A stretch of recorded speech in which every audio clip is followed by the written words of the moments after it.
नमस्कार दोस्तों, मैं हूं आपका दोस्त Pawan Pratap, YouTube channel total power solution पे। दोस्तों, आज की वीडियो बहुत इंपॉर्टेंट वीडियो है, बहुत ही महत्वपूर्ण ये वीडियो है।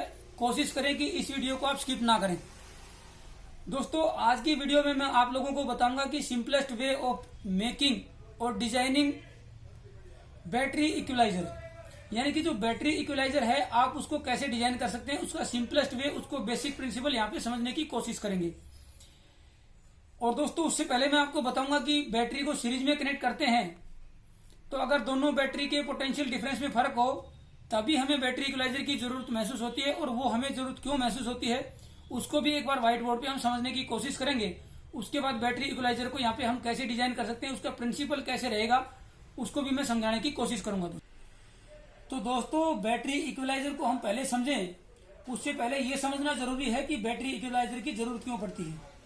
उसके लिए मैं आपको बता दूं, मेरे पास यहाँ पे सीरीज में दो बैटरी हैं, ये उनके कनेक्शन रहेंगे। सीरीज में बैटरी की आपको पता है, ये दोस्तों मेरे पास दो बैटरी हैं और इनको मैंने दोस्तों कनेक्ट कर दिया है सीरीज में। सीरीज में बैटरी को हम कनेक्ट करते हैं तो एक का नेगेटिव दूसरी बैटरी के पॉजिटिव से कनेक्ट करते हैं। ये दोस्तों मेरी बैटरी है 10 वोल्ट पे और ये बैटरी दोस्तों मेरे पास है 12 वोल्ट पे। इसका कोई भी रीजन हो सकता है मेरी ये बैटरी बीच में खराब हो गई और मैंने चेंज कर दी तो 2 वोल्ट का डिफरेंस आ गया, या हो सकता है कि ये अलग अलग लोड की बैटरियां हों परचेजिंग के टाइम पे तो भी हो सकता है 1-2 वोल्ट का डिफरेंस हो, या ये बैटरी जल्दी खराब हो जाए उस केस में, ये बैटरी जल्दी खराब हो जाए उस केस में भी आपका 2 वोल्ट का या 1 वोल्ट का डिफरेंस आ सकता है। किसी भी वजह से अगर दो बैटरियां सीरीज में हैं और एक बैटरी का जो पोटेंशियल डिफरेंस है, जो वोल्टेज है वो कम है, तब ये दिक्कत आती है कि हमें उसको इक्वलाइज करना पड़ता है, बैटरी को इक्वल करना पड़ता है। क्योंकि उसमें दिक्कत क्या आती है वो यहाँ पे मैं समझने की कोशिश करता हूँ। ये दोस्तों इस बैटरी का जो नेगेटिव है ये मैं यहाँ पे लेके आया और ये इस बैटरी का पॉजिटिव है दोस्तों, नेगेटिव और पॉजिटिव। दोस्तों ये जो है टोटल 24 वोल्ट का सिस्टम है। अगर मेरे को ये बैटरी अगर चार्ज करनी है दोस्तों तो मेरे पास ये 24 वोल्ट का चार्जर की रिक्वायरमेंट रहेगी। मेरे पास 28 वोल्ट जो है वो चार्जर से आ रही है, मान लीजिए कि चार्जर से 28 वोल्ट आ रही है, तो उस केस में क्या होगा, ये जो है चार्जर इन दोनों बैटरियों को चार्ज करेगा लेकिन कभी भी ये इन दोनों बैटरियों को इक्वल नहीं कर पाएगा। अगर 28 वोल्ट यहाँ पे है तो दोस्तों कुछ इस तरीके से रहेगी, ये चार्ज होते होते 10 वोल्ट की 13 वोल्ट पे पहुंच जाएगी, लेकिन तब तक ये जो 12 वोल्ट वाली है ये 15 वोल्ट पे पहुंच जाएगी, यानी कि ये ओवरचार्ज होना यहाँ पे स्टार्ट हो जाएगी। तो धीरे धीरे इस बैटरी की भी लाइफ यहाँ पे खराब हो जाएगी, ये बैटरी की लाइफ जो है वो कम हो जाएगी, यानी कि ये बैटरी भी धीरे धीरे डैमेज हो जाएगी। अगर यहाँ पे 28 की जगह अगर दोस्तों 29 या 30 है तो इसकी 1 वोल्ट बढ़ेगी, इधर भी वोल्टेज बढ़ेगी, तो ये जो है बैटरी ओवरचार्ज हो जाएगी, जो बैटरी का वोल्टेज यहाँ पे ज्यादा है। ये बैटरी और ये बैटरी बराबर क्यों नहीं होंगी दोस्तों, क्योंकि मान लीजिए ये डबल बैटरी का चार्जर है और 10 एम्पियर का चार्जर है, तो यहाँ से 10 एम्पियर यहाँ पे फ्लो करेगा, क्योंकि सीरीज में करंट सेम रहेगा तो 10 एम्पियर ही यहाँ से फ्लो करेगा और दोस्तों 10 एम्पियर ही यहाँ से फ्लो करेगा। जब दोनों ही बैटरी को एम्पियर सेम मिलता है तो दोनों का जो बैटरी का जो पोटेंशियल वोल्टेज बढ़ेगा उसका जो रेट है, उसका चार्जिंग रेट है वो सेम रहेगा। इस वजह से दोनों बैटरियां एक ही रेट से चार्ज होंगी, तो जो पहले से ज्यादा वोल्टेज पे है वो अभी भी ज्यादा ही वोल्टेज पे रहेगी, उसी रेशियो में वो ज्यादा आपकी चार्ज हो जाएगी। पैरेलल में अगर हम कनेक्ट करें तब ये पॉसिबल है कि एक बैटरी को ज्यादा एम्पियर जाए दूसरी को कम जाए, लेकिन सीरीज में दोनों को एम्पियर सेम जाएगा, इसलिए ये जो बैटरी पहले से ज्यादा वोल्टेज पे है ये ओवरचार्ज हो जाएगी अगर हम सीधा डायरेक्ट इसको कनेक्ट कर देते हैं। अब हमारी जरूरत ये रहती है कि इन दोनों बैटरी की वोल्टेज जो है पोटेंशियल डिफरेंस है वो सेम हो जाए, वो इक्वल हो जाए, इसलिए हम जो है यूज करते हैं इक्वलाइजर। तो दोस्तों अब हम जो है समझने की कोशिश करेंगे कि जो बैटरी इक्वलाइजर है उसका बेसिक क्या रहता है। जो मुझे समझ में आया है वो मैं यहाँ पे समझाने की कोशिश करूंगा। बिल्कुल बेसिक है, फंडामेंटल है, बड़ी आसानी से आपको यहाँ पे समझ में भी आ जाएगा और मुझे लगता है कि वो आप इसको डिजाइन भी कर सकते हैं अगर आप इसकी जानकारी रखते हैं तो। दोस्तों मैं क्या करूंगा, यहाँ पे ये दो बैटरियां हैं, अलग अलग पोटेंशियल पे हैं। अब मैं चाहता हूं कि दोनों का लेवल सेम आ जाए, दोनों का जो चार्ज लेवल है वो सेम हो जाए, इक्वल हो जाए। तो मैं क्या करूंगा, मेरे पास में यहाँ पे एक दोस्तों कैपेसिटर लूंगा, यहाँ पे एक इलेक्ट्रोलाइटिक कैपेसिटर ले सकता हूं मैं यहाँ पे। ये एक इलेक्ट्रोलाइटिक कैपेसिटर है, जितना भी माइक्रोफैराड का आप लेना चाहें, जिस रेट से आप इसको चार्ज डिस्चार्ज करना चाहें आप ले सकते हैं। मैं आपको यहाँ पे बेसिक बता देता हूं दोस्तों। यहाँ पे मैं एक मोसफेट लगाऊंगा,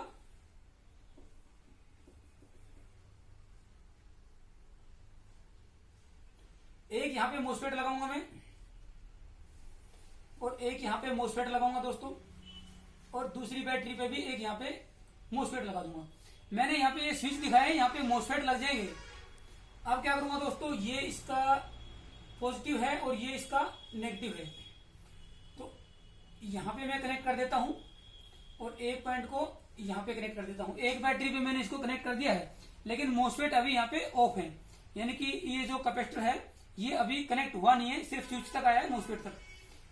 अब मैं क्या करूंगा दोस्तों, ये जो पॉजिटिव है इसको मैं जंप करा के और इसके पॉजिटिव वाले स्विच पे, यानी कि इस पॉजिटिव वाले मोसफेट पे ले आऊंगा। ये पॉजिटिव इसके पॉजिटिव पे, इसके पॉजिटिव इस पॉजिटिव पे। ये नेगेटिव है दोस्तों, ये भी आपका यहाँ पे जंप करके इस नेगेटिव पे आ जाएगा। यानी कि ये अभी हमारा दोस्तों सिर्फ स्विच तक आया, ये मोसफेट है। मैं इनको नाम दे देता हूं, मोसफेट 1, मोसफेट 2, अभी ऑफ है ये मोसफेट, मोसफेट 3, मोसफेट 4।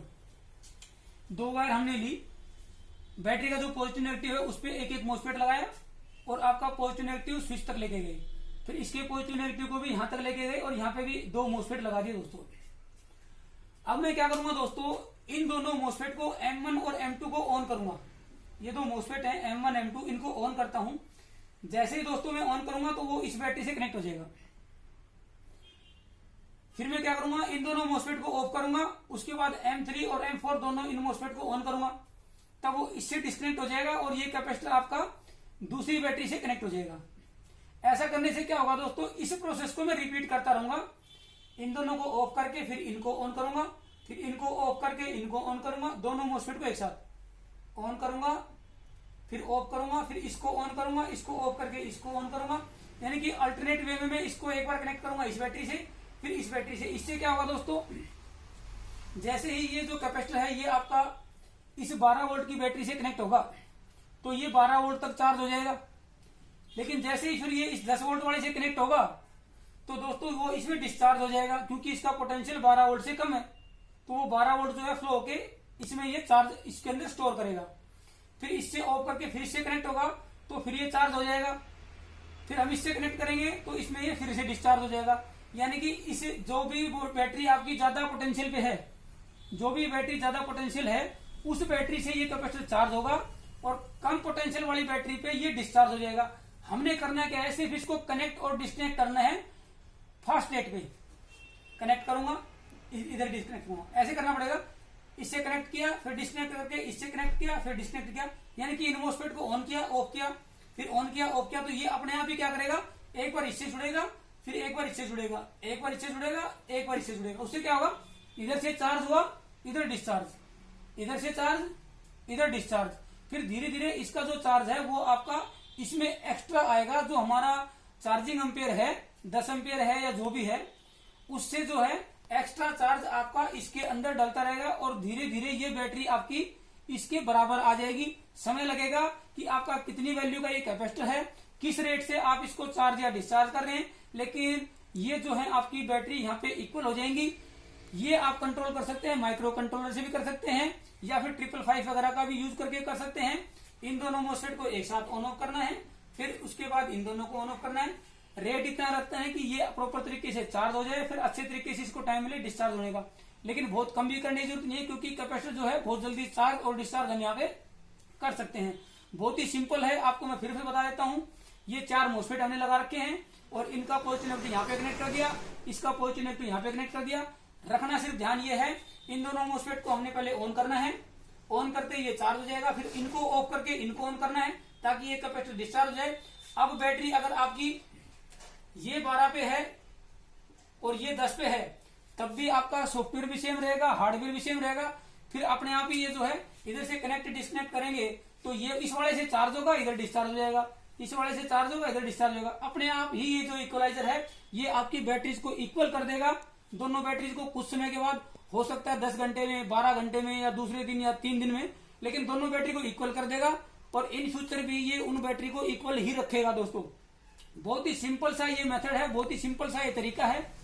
और अगर मुझे कभी मौका लगा तो मैं इक्वलाइजर आपका बना के भी आप लोगों को दिखा दूंगा कि 4 मोस्फेट लगा के, एक कैपेसिटर लगा के हम 2 बैटरी पे लगाएंगे तो उनको ये इक्वलाइज कर सकता है। और भी प्रिंसिपल हो सकते हैं, और भी तरीके हो सकते हैं मुझे, लेकिन ये सबसे आसान और समझने में भी आसान और इसको अप्लाई करने में भी सबसे आसान तरीका है बैटरी इक्वलाइजर बनाने का।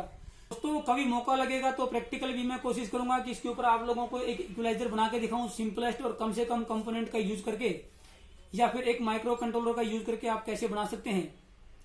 अगर आप नए हैं तो दोस्तों हमारे चैनल को सब्सक्राइब कर लें।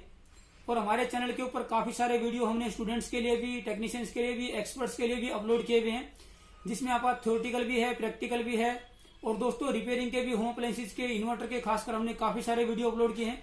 तो आप हमारे चैनल की प्लेलिस्ट पे जाके, प्लेलिस्ट भी हमने अलग अलग बनाई है, स्टूडेंट्स के लिए बनाई हुई है, स्टडी पॉइंट वगैरह, एक्सपर्ट्स के लिए भी बनाई हुई है। तो आप हमारे चैनल की प्लेलिस्ट पे जाके वो सभी वीडियोस देख सकते हैं। अगर आप नए हैं तो चैनल को सब्सक्राइब जरूर कर लें, बेल आइकन दबा दें ताकि आप लोगों को नए वीडियोस की नोटिफिकेशन मिलती रहे।